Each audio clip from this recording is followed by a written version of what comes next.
showing us what bear looks like at the Hastings Museum again, because that stuck with me yesterday. Oh, the polar bear? Yeah. Do you want me to make you co-host, or are you just gonna be chatting? Can I share pictures if I'm a co-host? Yes. I don't know how to do it though. Hold on. Let me find you.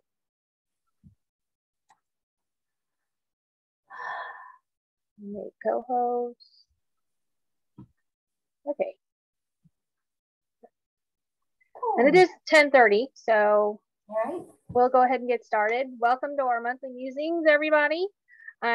Just to let you know, this is being recorded, so if you missed something, you can go back onto our website and check it out. I'm not entirely sure how fast it gets up there. That's not my department. So, but I'm going to turn it over to Becky Matticks from the Stuhr Museum, and she's going to talk about museum tours. And I'm going to let her decide how she wants, if she wants questions or how you want to do it, Becky. So you just take it from here.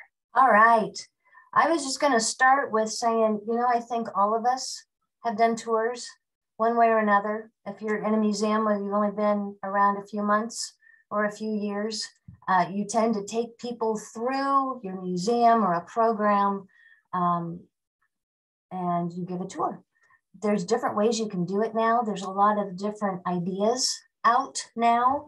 I was just kind of going through the different things I've done with tours, and a lot of it was we've all gathered here for a tour. Here, this is me, and follow me, and then you yak the whole time. You just kind of say, here's this thing, here's that thing, and you try to tailor it to your audience, but sometimes you don't take the time. You think you know what you're going to talk about. And then once you get going, you're like, should have looked that up. But I think tours are really changing and coming into their own in a whole different way. One thing is, why do you give a tour? Why are you taking the time to take a group of people either through your museum or your storage area? Why do you do it? Why would anybody that's on right now, why would you give a tour?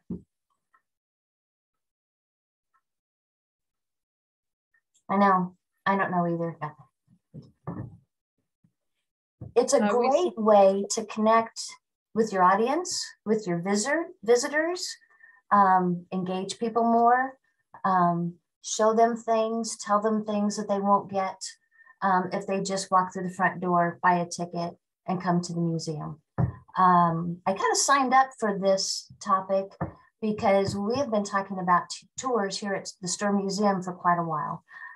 Basically a way to engage. You're right there in front of them. You can share information, they can ask questions, and a way for us to maybe bring more people to the museum because the director is giving a director's tour of Railroad Town. Our curator is giving a tour of the latest exhibit. The research director is giving a tour of a home that's not normally open to the general public. Special things that you get to see or do because of the staff member that is there to give a tour of whatever. What are the questions that you all would have? Kind of like, why did you want to come to this museum musings today? What do you want to know or discuss about tours? I mean, I can keep talking, but I'm going to throw out a couple of questions. Oh, Katie had a great one. If there's lack of signage in an area. Like in Railroad Town, we have no signs. You're not going to put something out in front of a historic building that you're trying to interpret. But what are some of your questions? What are some of the things you want to discuss? Becky, as someone who doesn't necessarily give tours, hi everybody, my name's Sam. I'm on the fundraising part of the museum world. And so I'm not necessarily getting my hands in the nitty gritty of giving tours and, discussing artifacts and whatnot. What's been your experience in your career with getting people intrigued in things that they're clearly not interested in? I know sometimes, it's obvious that the mood's not there and they're not enjoying themselves. Kind of what do you do to get people engaged in different ways to get them to maybe be a little bit more interactive with you in that tour sense? Okay. A lot of times tours can tend to be boring.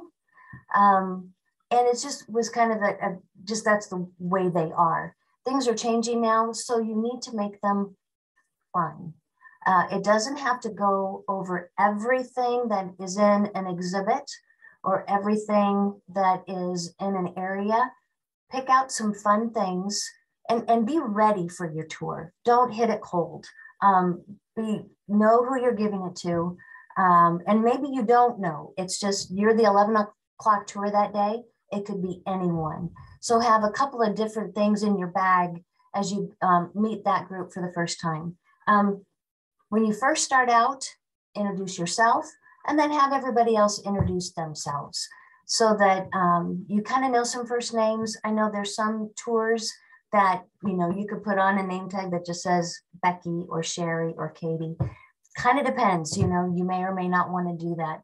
But as you go through, a big thing now is storytelling. And we're just kind of dipping our toe into some storytelling. We do it a lot here at Stuhr, but that may be kind of the word of the year. Don't just do bullet points. This was a refrigerator that was first patented in 1930. This was the first time people were able to have them in their homes. Do it as a storytelling where maybe you know more about the person in the house. Maybe you know more about the person who donated the artifact, and just tie things in an interesting, engaging atmosphere. Now, if I could share my screen. Okay, Katie, you were trying to tell me how to do that. Share screen. Okay, I have my notes, but okay. So I have, which was a lot of fun.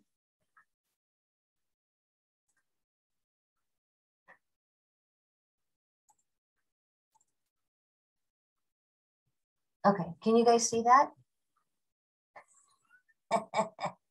So find things that people may think they already know. So one of the tours I had given in the past at Hastings Museum when I was there, we called them Dead Things. And they're still doing those tours, Dead Things, Dirty Things. Dirty Things is coming up in February, so get on their website and find out. But people would always call animal mounts in a museum stuffed animals. And they're not. They're actually skins mounted on a structure that gives it the sense of whatever animal it is. Well,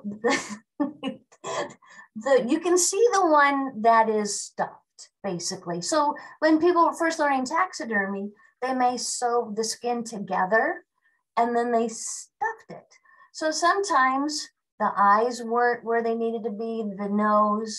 And so that was fun. You're showing something to someone who, and it, you've all heard about it, but that's a stuffed animal. Now, this is not Albert Brookings, but Hastings Museum has one in the collection that, you can tell he was trying, he was just learning. But if there's a way that you can enforce what you're talking about, bring an iPad and show some pictures. Show a picture of who you're talking about, who may have. I'm going to stop sharing my screen now. Do I know how to do that? Stop share. There we go. I am very technically challenged, as anybody who's worked with me knows. Thank you, Katie. But there may, show a picture of the person you're talking about when they were younger. Show somebody using the artifact you're talking about. Don't try to talk about the entire museum or the entire exhibit or the entire house. Pick a part of what you want to talk about and give it some life.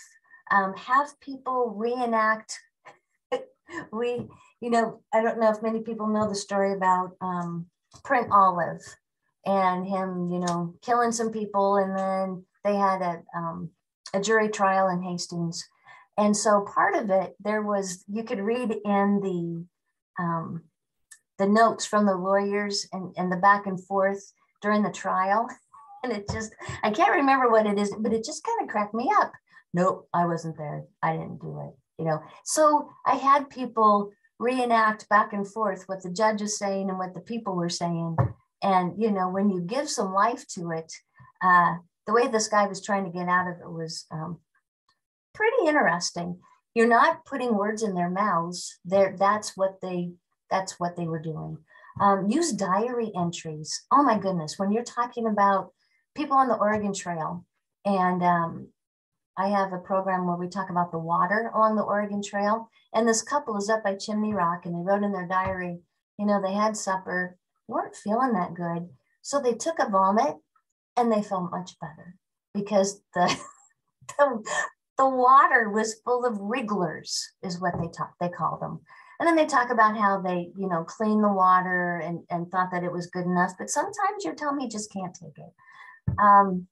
So just that stuff that people would enjoy. Just like when we were in school and doing history class, you don't always have to do the names and dates and places and the prominent white guy. Find out more about your subject and what you want to do. I'm going to look at some of the new ideas and to see what other museums. Yes, there is a website called Museum Next, and there's a couple articles on there about storytelling and engaging your audience. How are effective? Yes, an awful lot. You're right, Chris. But what are some of the things that you guys are working on that you want to give a tour? And it doesn't matter, we tend to, depends on if they're adults or kids. But I think I've given some pretty boring education tours as well when I first started out. They don't always just want to listen. Have them do something like reenact the trial. I don't know. What else? Katie, have you done some of the hack tours research? Give us some more examples. So our detours that we do are for 18 and older, so we can go more morbid with them. We tried it with kids. There's so much sarcasm in it that it just went up and over their heads. So we only do it for adults. For the dirty things this go around, one of the things is how Zeus has ties to like bestiality. Either he needs to be an animal or somebody else needs to be an animal in order for that to work out for him. And so we kind of poke fun at that inside of our planetarium. A lot of times we find we all have really weird things in our collections that you maybe don't even know why it's there. And then you can find history behind it. I think it was last year, I got really hung up on typewriters and how wickedly awesome they are. So then I decided it had to be a stop. And I think a lot of that stuff, like I purposely try to pick the boring thing on display and tell you why you should care about that boring thing. And it's just like when you teach children, if you're excited about it, eventually you can like pull that adult along with you. I think I made fun of them I led them up to think it was going to be like this big crazy invention that changed the path of time, gave women's rights. And Tom Hanks loves it. So clearly it's cool. And like anyone around here knows I'm pretty obsessed with Tom Hanks. So they weren't too surprised I brought him up. And then I think we were in our technology area of the museum, and all of a sudden I'm like, and it's this typewriter. And they all look at me like, you're crazy. I'm like, give me 5 minutes and I'm going to tell you why this typewriter is the coolest thing on the face of the earth. So that's a lot of it. And then it's just trying to think of, we do a lot of time period stuff. So like we will talk about sheep condoms by our rams and talk about how those are made. We've had them mimic crane mating dancing. A lot of stuff like that. They get pretty into it. I just did one. We have cocktails with the curators. Our Ressan, the curator, was out for some other things, so I got to do it. And we played, did this really happen in World War II? So some of these crazy battle tactics that We were in front of the Liberator on display. It's World War II gone.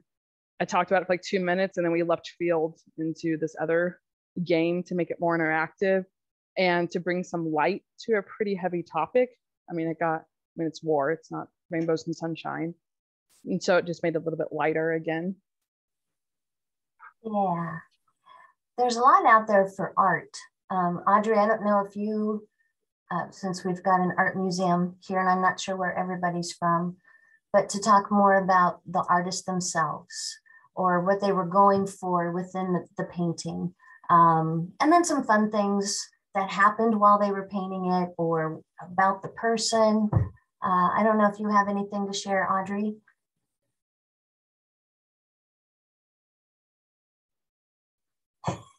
Yes, I would say that the tendency certainly in art museums is there's been a lot of research done recently on visual thinking strategies, which is what our workshop person at the conference did last year.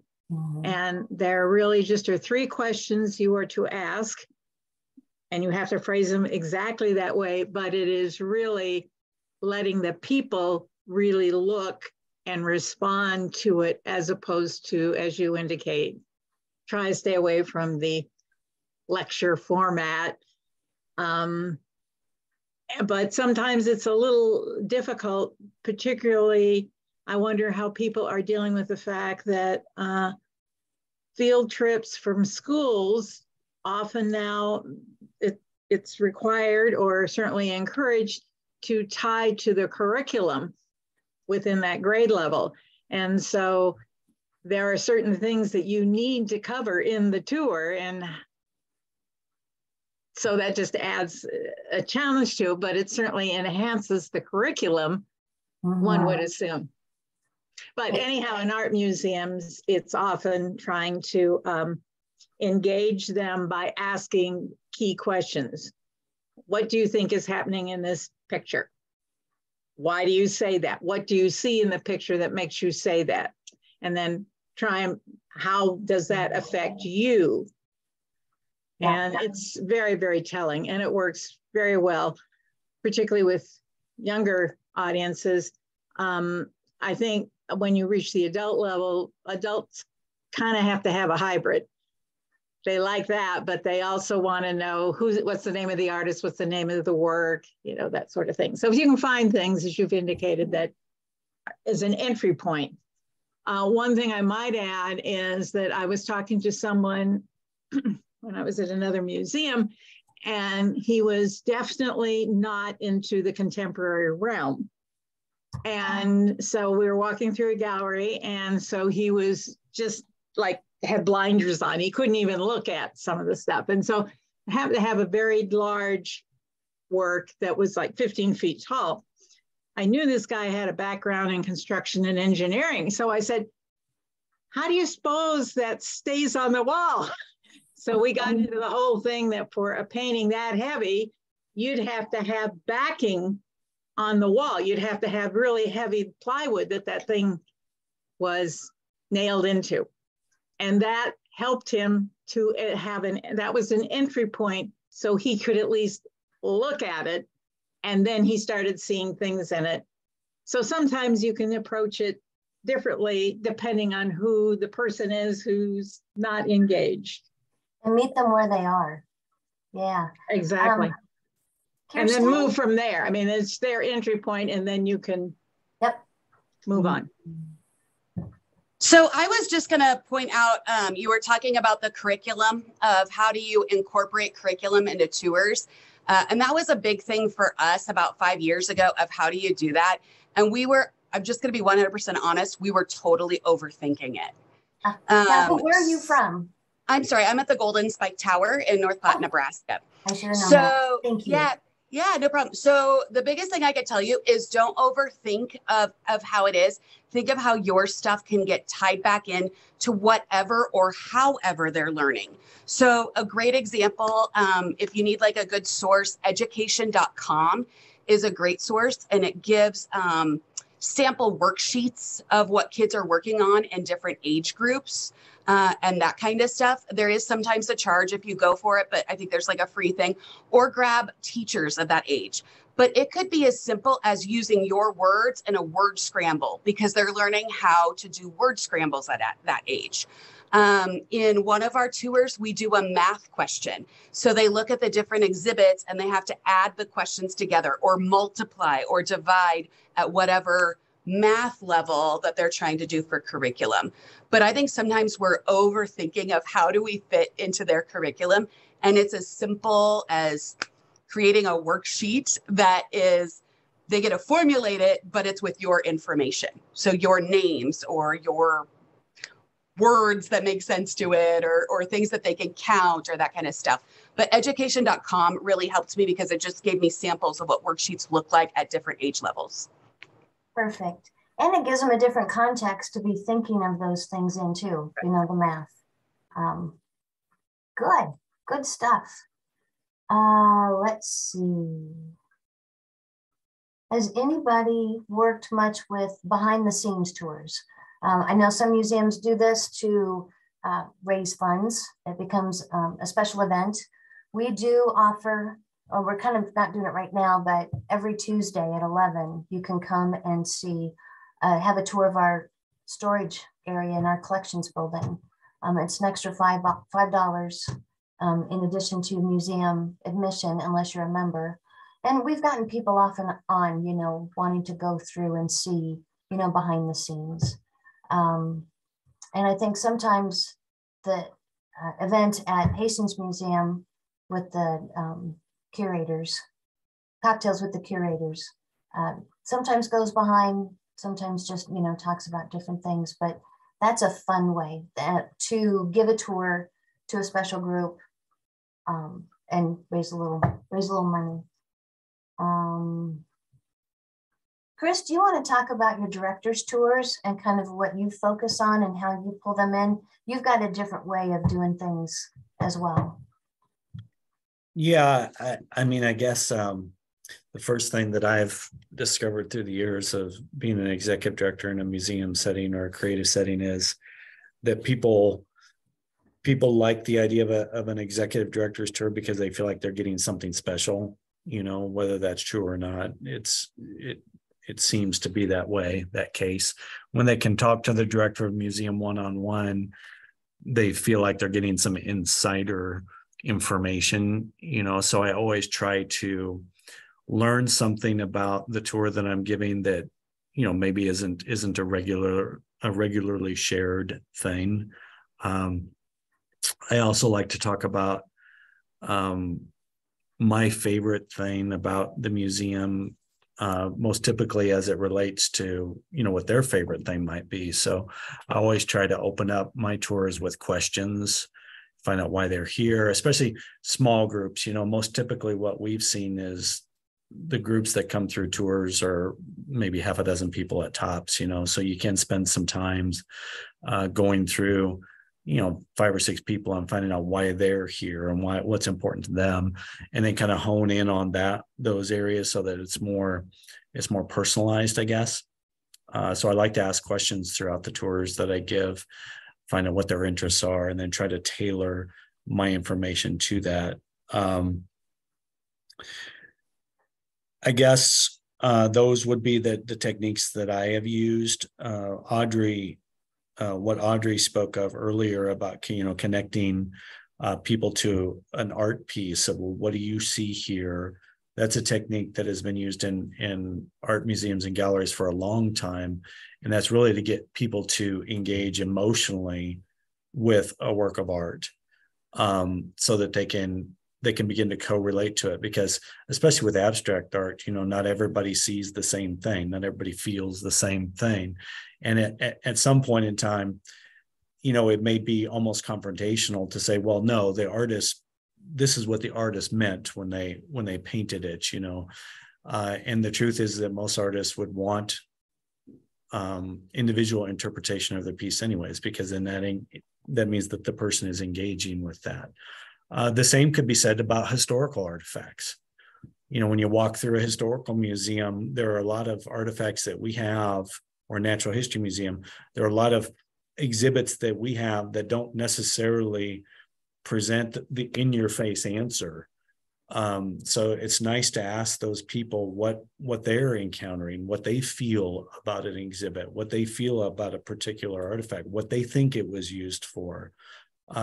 Do they have any knowledge that goes beyond, the layperson's knowledge of what they're looking at or what they're experiencing? And getting folks to talk about that, I think, is important to connecting them to the experience. So that technique that Audrey spoke of can be utilized in any museum setting, and I try to use that when I give directors tours. And you've talked in the past, like using your senses, sight, smell, and just what would it have been like?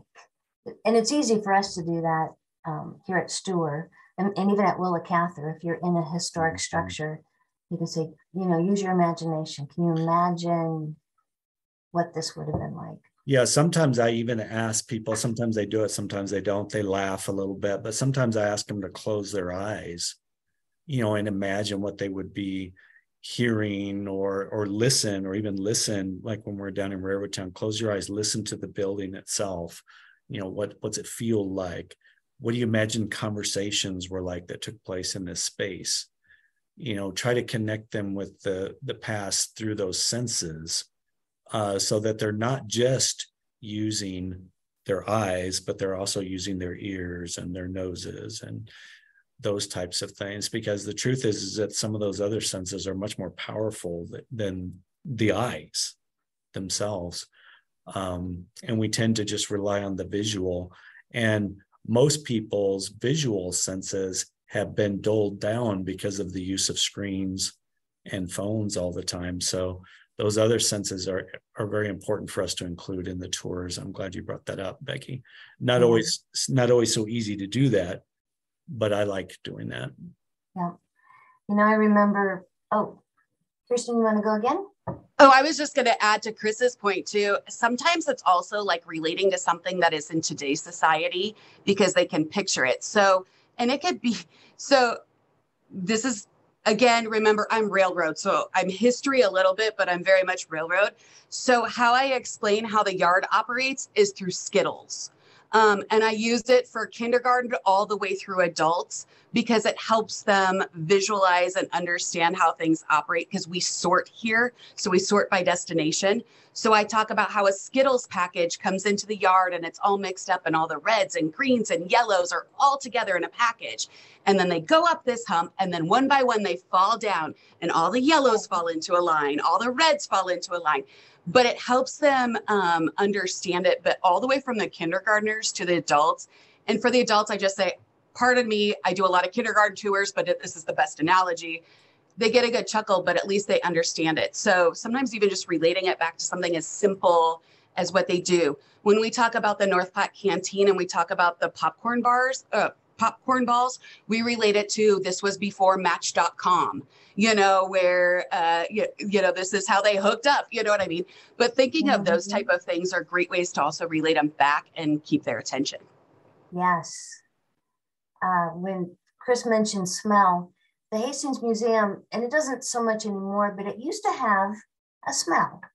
Not a bad smell, but there was always a smell. And I got to reading about how the curator and the director, and I can't remember the chemical anymore, but they would just spray down all the animal mounts with this horrible chemical that was very caustic. And I'm amazed that Burton Nelson is still alive. But that was that smell that you would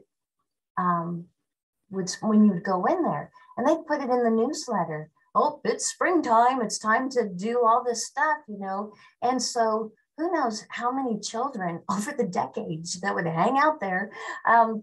But that was what they used, the pesticide, to keep, the bugs away. And that's just kind of part of that museum, history and just tying it in. But some of that is just kind of fascinating. You had no idea what people did or used for different things.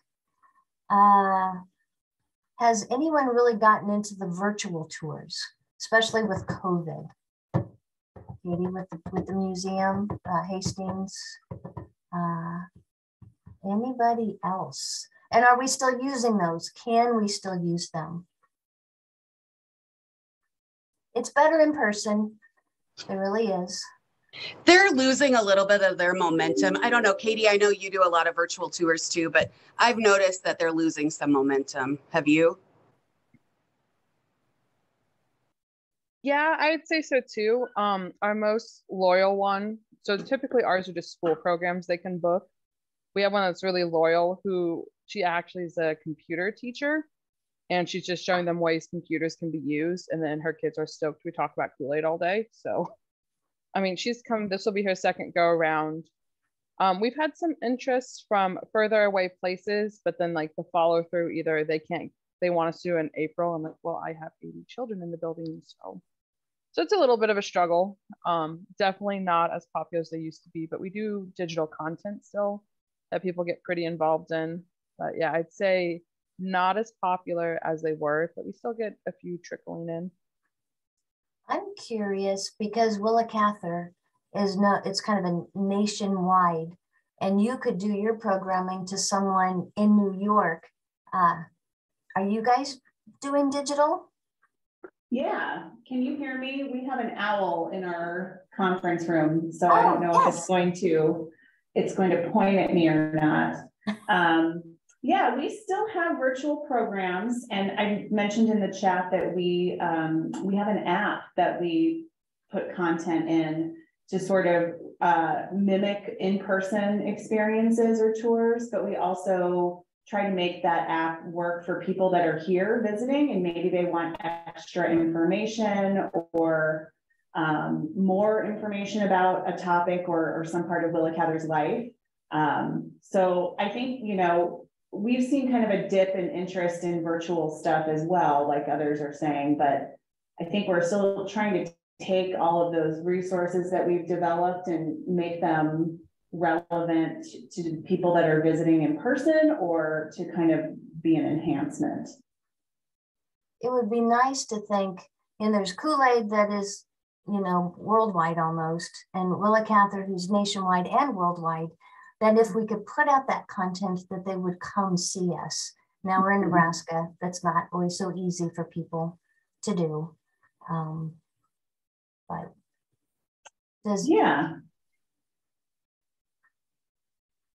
anyone else working on virtual?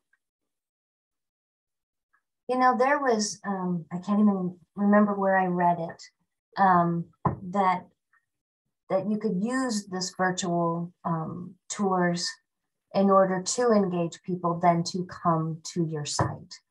It's kind of a marketing tool, I think.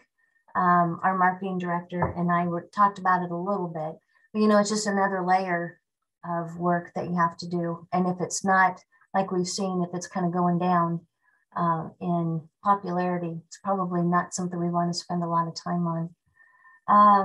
What about audio tours? No? Audrey, does Mona, do you know, are there audio tours or will there be with it? There is, the apps can be a form of an audio tour. Yep.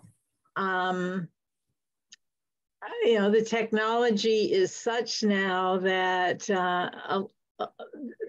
there's a lot you can do. It's a lot of work. At least in the old school days, you would have, you know, you always had the repair of the units and all that. So you had to rent them. So there was a lot of logistical problems with it. Now today, with people's cell phones sort of being it, they know how to operate, presumably their own cell phone. So that has simplified it somewhat, but then you have that sound migration. So you can be bothering other people while you're listening. I was at a big art museum on the East Coast over the summer, and for a special exhibition, they did you could have an audio tour, and you paid extra, not for the audio tour, but you did pay extra for the to see that special exhibition. Oh, okay. And, but the audio tour was then available for that. And it seemed to work pretty well. But again, if you got next to someone, it's more like a wand, got next to someone, and then were you hearing it, and then you were just getting to a good part, and then they walked away, and you didn't want to look like you were stalking them. So one of the things I don't like about our industry, if you want to call it that, or about what we all do, is that sometimes I feel like we get pushed as museums, both of all genres, to use a device just because everybody else is using it, you know. And I think that that's kind of the way that like audio tours and the apps are going a little bit, especially audio tours. You can remember a point in time in our kind of the trajectory of museum science where, like, if you didn't have an audio tour for people to check out, then you weren't the hip place in town, you know. And it's kind of the same way with the apps right now. So I look at them a couple of different ways. There are some people who expect that you have it there, but in some ways it kind of disconnects you from the personal experience, I think, of the museum. In other ways, I appreciate that there's more information there for people to utilize if they want it. But when I say it disengages you personally, I still believe that like a valuable docent who really knows how to engage people and really knows how to question them so that they start to question themselves a little bit more on what they're seeing or what they're engaging with is so much better than an audio tour or an app. One of the things that I've asked our staff here to explore, and Becky, you know this, is, you know, can we use QR codes a little bit better so that they're unobtrusive, but if people want to use their phones on those QR codes, they can get more information, those types of things. But I'm with Audrey. I've been in some places, including some really well-known world level museums like the Louvre or d'Orsay in Paris, where you go in and somebody's using an audio tour and there's about 5 or 6 different languages going on at once, and you can hear them bleeding over, and you're standing in front of a piece and you spent thousands of dollars just to get there from across the sea, and you're not having the experience that you want to have because it's cluttered, you know, with all the noise and stuff. So I think that it can go multiple ways, and there's frustrations with that. But I do know that I think people want to have access to more information. I don't know if there's a clear or a clean way of doing that yet. Yeah, you know, Stuhr Museum is so large that we can't have people everywhere. And so that's one of the things, you know, we've been talking about is how do you tell people about a certain area or a house, you know, that has a great story without putting someone there or having some kind of audio tour or a QR code. We're trying this year for the first time to have a summer theme over the whole museum, and all the buildings have a part of that story. But, you know, it's going to be hard enough to communicate that with the staff to tell the visitor. And then we've got the places that won't have people. So, you know, trying to get that story out, whether it's a tour or exhibit labels, you know, communicating the information is hard, regardless. And just trying to keep your visitors engaged and your community to get them to come. And it just seems like anymore, when I first started in the museum world, you know, the museum was the one that decided all the exhibits and the programs, and people just came to learn whatever the museum was going to, you know, provide that day or that month. And now it's not that way. You know, people want some input. You're asking your community what they want. Our communities are changing, and it's a harder role to play. We're not the only game in town. You know, you'd hear about, you know, the kids hanging out at museums on the weekends, but now they're playing football and soccer, and they're, you know, got all these things to do. So every time you try to engage and do a program or a tour, it just seems like it's got to be that newest, bestest, most engaging thing. And if the topic is a little, you know, boring, You try to do something different to make it not so boring. The information, and it'd be nice to do the information you can't get online. Maybe it has to be out of your archives or the stories that, you know, the people in your community tell.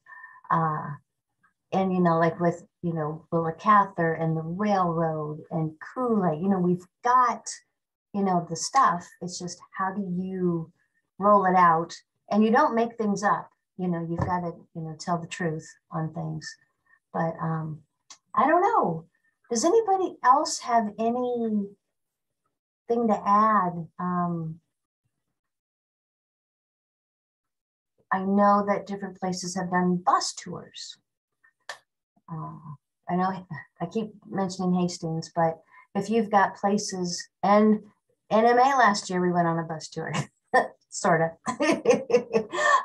But taking people, you know, to other places besides your museum to tell a story of your community or your area is a good way, once again, to make a little, well, maybe, kind of depends on how you do it. Erin, did you have a comment? Well, we have, it's fairly old, but quite a long time ago, a driving tour was put together and by somebody, and I don't know if it was us or the chamber or whoever. I mean, we still have a copy of the pamphlet, but one of my things of thinking about doing is updating that and having it available at, you know, the chamber and the library and here and that sort of thing. But I was also looking at I think it's called Clio. You can, you know, start putting in things as historic sites or events or artwork or sculpture, whatever you want in your community, you can put it in there. And it's, I've created an account, but I just haven't had any sort of time to sort of start. Yeah, this stuff is above and beyond kind of what you normally do. Yeah, but there's a lot of people who utilize, like we've been mentioning, their phones and that sort of thing. So we have the issue that we have several buildings on our campus. They're locked though. So you have to have a tour. You have to have somebody go through with you. The only time that we don't have somebody is when we have our Christmas event, but the buildings have somebody in there. There's somebody staffing those. And I've just put together information sheets for each one of our buildings, and they're there. And if they want more information, they can pick it up. Otherwise, you know, they're still there. The only building that I really don't do anything with is our machine building, because it's just full of equipment, and that's I can tell you it's a piece of farm machinery, and that's about it. You know, I mean, and even when I do give a tour in that particular building, I just kind of, hey, this is our farm stuff, but I kind of point out some of the stuff that isn't farm stuff. You know, people will spot, we have a snowmobile. Well, we used to have a company that made snowmobiles, you know, and, you know, I'll point out that Elvis Presley has 2 of those very snowmobiles, you know, at Graceland. So you can go to Graceland and you can see a couple snowmobiles that were made here in Wahoo, Nebraska. So that is cool. That's the only building that I don't do anything with. I just kind of let them wander, and, you know, sometimes it'll, oh, you know, Grandpa had one of those, or I remember, you know, our great aunt or somebody using something like that. So yeah, that's the only building I don't do anything in. So, you know, and I know we've talked about volunteers before, but if we had people in our communities that knew how to run those things, you know, and if you could interview them and then click on a tape or something as they're talking to kind of explain some of those things as part of the tour. Yeah, there's, you know, basically sharing information, but how do you make it so that people are engaged and will come back? And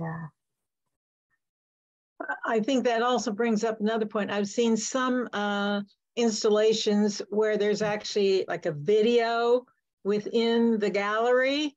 And I think unless you can separate it somehow, put partitions up so it can be like a little viewing room or something like that, but to almost have it right next to the article, the object, the artifact, is again that sound migration. Yeah. You know, they make these, it's kind of like the cone of silence, you know, off of Get Smart. that the sound comes from that. And basically you can't really hear it unless you're right under it. There's things like that, but then again, you know, there's an expense along with getting the recording and trying to, you know, do everything else, which is not always feasible for everyone to do.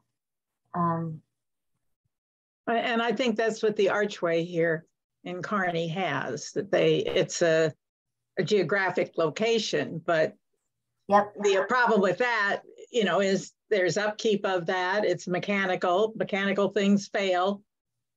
So now you need an engineering degree, not an education like degree or how do you whatever. fix it once you get it? Yeah, humans are fairly easy to fix.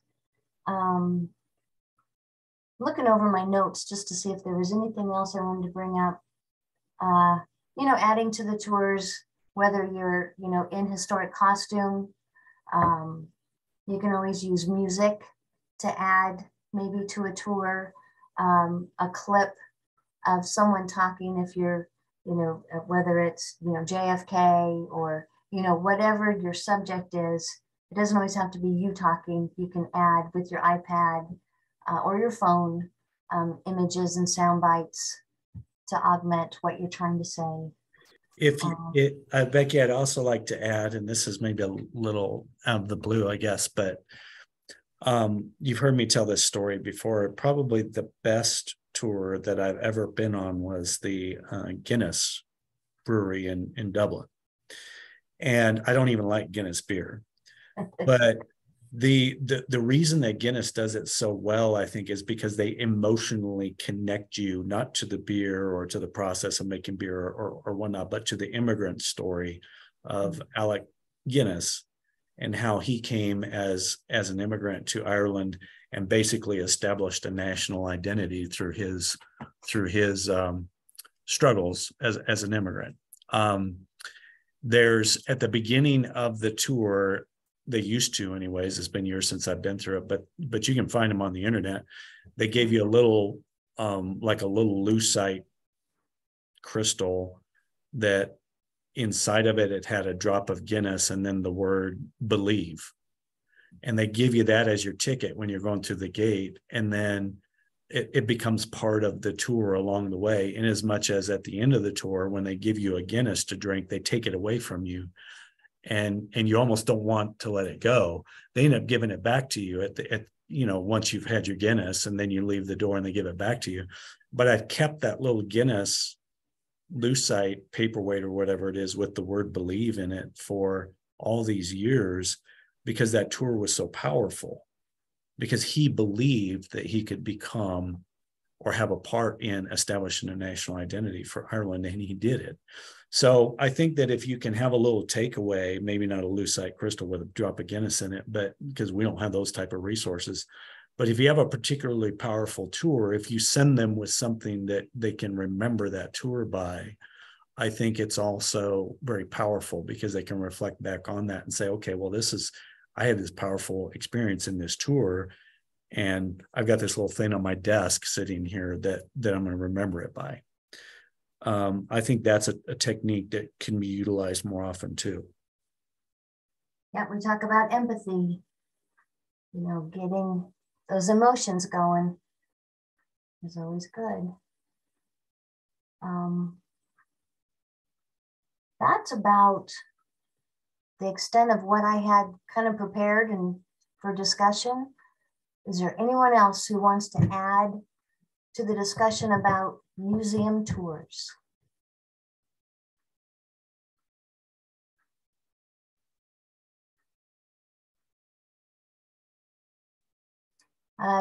Do these normally go about an hour?